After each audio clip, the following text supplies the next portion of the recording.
US, China, and Canada in the AI war. Who wins tomorrow? US and China already fighting wars with AI we can't see. Canada?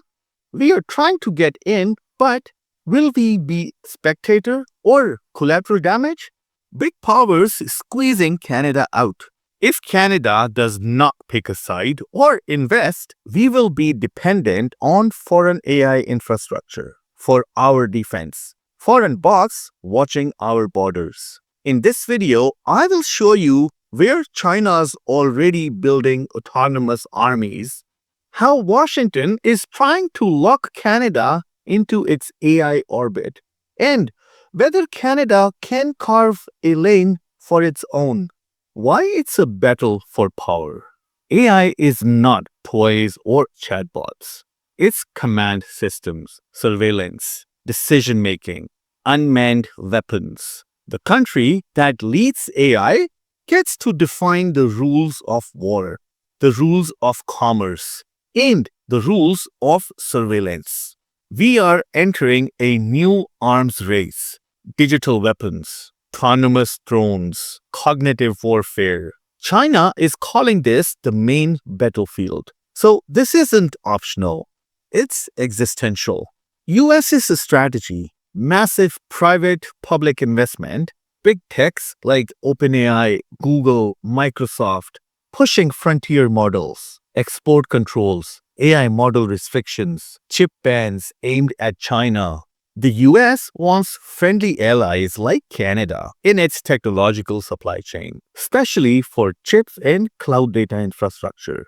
China's strategy and threat, state-directed industrial policy. Every unicorn, every AI lab is pushed by Beijing. Military AI, autonomous drones, swarm tactics, decision assist systems, data fusion, command and control, civil-military fusion, research labs, universities, private firms all feed into PLA, the People's Liberation Army projects. Quantum communications, AI cryptography. China is building tech that undermines secure communications elsewhere. Bottom line, China is not just following. It's trying to overtake Canada's position. Here are our strengths. We have brains, Jeffrey Hinton, Joshua Bengio, deep tradition in neural nets and learning. Centers like MILA in Montreal, Vector in Toronto, AMIL in Alberta, anchor Canadian AI research. We are part of global initiatives. Canada hosts and influences GPAI and norms of AI use. Our weaknesses and threats? Funding is weak compared to US scale. Canada's investment is pocket change. For example, $125 million over 5 years in an earlier plan. Brain drained. Top AI talent gets lured to US or China for better pay and resources. Research collaboration with Chinese labs risk leaking capability to the PLA. The Canadian Intelligence Service warns of hidden CCP ties in joint programs, infrastructure dependency, cloud, semiconductors, hardware, mostly controlled by US or Chinese firms. Canada has no sovereign AI stack yet. Before we go any further, please like, subscribe, and share this video with your friends. Subscribing to my channel is not going to cost you anything, but it does help me big time. Thank you. Now back to our topic. The weapons and tech future. Autonomous swarms. China is already testing swarms of drones to overwhelm defenses, decision support, command AI, systems that ingest battlefield data, suggest or even act on orders in microseconds. Cyber and cognitive warfare. AI used to hack minds, spread disinformation, degrade morale. The mind battlefield. Quantum and cryptography AI. Secure channels AI cannot break, or AI to break encryption. China is pushing quantum communications. Export to rogue states. China may sell its AI weapons or systems to less desired regimes. If war in decades ahead is fought as much in code as it is in tanks, Canada cannot be a backyard supply depot. We must be a key player in the AI network. Canada's dilemma: ally or independent? If we lean in with US, we gain funding, integration, protection, but lose autonomy. If we try to stay neutral, we risk being pressured, isolated, or forced to pick sides. Canada must define where we join, where we diverge, especially on AI regulation, export rules, defense applications.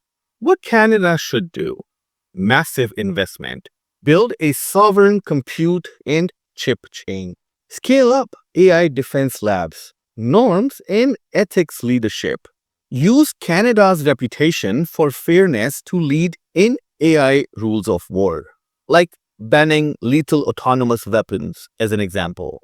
Push treaties regulating military AI, like nukes, smart alliances. Integrate with US and NATO tech efforts, but don't cede IP or independence. Have guardrails in partnerships with Chinese research, especially in dual-use fields.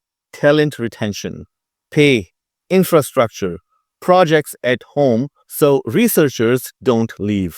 Strengthen universities, labs, and link them to industry and defense. What happens if Canada fails? We end up locked into US-Chinese AI systems. No control over what those systems do on Canadian soil. Foreign models may surveil us, decide our security, make decisions over Canadian data we don't own.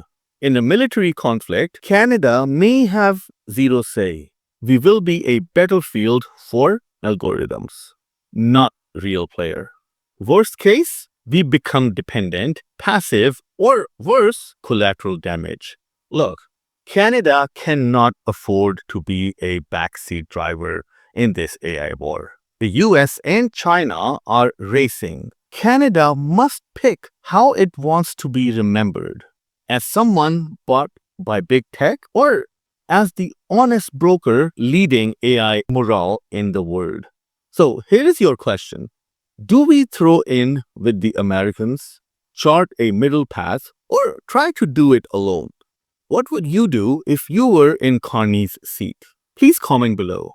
And don't forget, I'm going to drop a follow-up where I map Canada's AI defense plan and reveal where the true checkpoints are. Hit that like button, subscribe so you don't miss it. Thank you so much for watching, and I'll see you in my next video.